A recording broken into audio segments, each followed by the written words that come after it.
자, 그리고 어제 복지위 국감장으로 한번 가보겠습니다. 자, 이 자리에서는요, 윤석열 대통령의 아나바다에 대한 질문을 놓고 여야 간의 설전이 벌어졌습니다. 어떤 상황이었는지 보시죠. 난 아주 좀 어린 그 영유아들은 집에서만 있는 줄 알았더니 아주 어린 애기들도 여기 오는구나. 2살 안 되면. 보건복지부는 사전에 대통령께 어린이집 방문 행사에 대한 충분히 보고를 했더라고요. 아나바다 가로 열고 친절하게 아껴 쓰고 나눠 쓰고 바꿔 쓰고 다시 쓰기.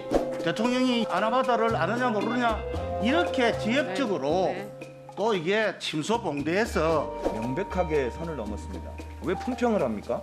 좀 가만 계세요. 기다리세요. 발언하시지 않습니까? 니나요? 지금 뭐라 그러셨어요? 다시 얼른 정정할 기회 드릴게요. 자, 먼저 기다리세요. 정의를 강기훈 의원이 하셨죠? 자, 더 이상 회의가 진행될 수 없습니다. 예, 정회를 전환합니다. 자, 윤 대통령의 발언을 놓고 공방을 벌이다가 결국에는 이 막말로 마무리가 됐습니다. 네. 사실 저런 분위기에 제가 참 익숙치가 않아가지고 불출마했습니다. 많이 경험하셨잖아요. 저는 직접적으로 어떤 동료 의원하고 저렇게 싸워본 적은 없는데 네, 이제 저걸 보는 국민들은 굉장히 안타깝고 어처구니가 없겠죠. 네, 근데 뭐 아나바다 같은 경우에는 윤석열 대통령의 경우에 뭐 30몇 년이죠. 검찰로만 있었는데 그런 용어를 그 세대 사람들은 모를 수도 있어요, 사실은. 네. 저희처럼 지역구 활동을 하거나 네. 여러 단체의 이제 행사장에 가면 그런 용어를 알 수가 있는데, 그런데 저는 문제는 있다고 봅니다. 왜냐하면 지금 저출산 문제로 영유아 보육 문제라든지 이런 거는 온 국민이 관심이 있고 대통령 스스로도 저출산 문제가 지금 이 시대가 안고 있는 가장 큰 문제라고 그랬기 때문에 네. 더 준비를 하고 보육시설에 갔었어야 된다. 그렇지 않으면은 이게 불신이 생기는 거거든요. 네. 그래서 그 점에 대해서는 앞으로 좀 숙지를 하시기 바랍니다. 알겠습니다. 지금 제가 생각을 해도 민주당의 질문이 초점이 저는 잘못됐다고 생각을 그래요? 해요.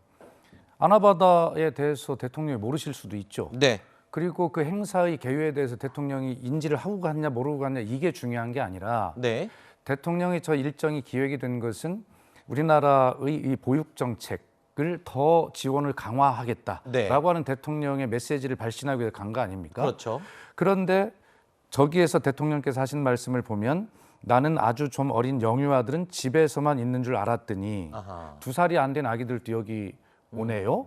그러면서 또 걔네들은 와서 뭐 하나요? 이런 질문을 하셨단 말이에요. 그래서 저는 대통령께서도 이 문제는 보육 정책에 관한 지원을 강화하기 위한 메시지를 내실어 가셨으면 이런 정도는 충분히 숙지를 하시고 네. 국민들 그 젊은 부모들에게 희망을 주는 말씀하셨어야 되는데 네, 그 부분이 준비가 부족했고 네. 민주당도 그 부분을 좀 충심을 가지고 이렇게 말씀을 드리면 되는데 네. 본질이 벗어난 아나바다를 가지고 그렇죠. 놓고 싸우고 국회를 정해야 되는 저런 상황까지 가는 것은 네. 서로 잘못이라고 생각합니다. 두 분이 말씀하신 것처럼 보육 정책에 대한 대통령의 이야기가 국감장의 핵심이 돼야 되는데 서로 반말하고 너라고 하면서 싸우는 걸로 끝나서 보육 정책의 본질은 사라져 버렸습니다.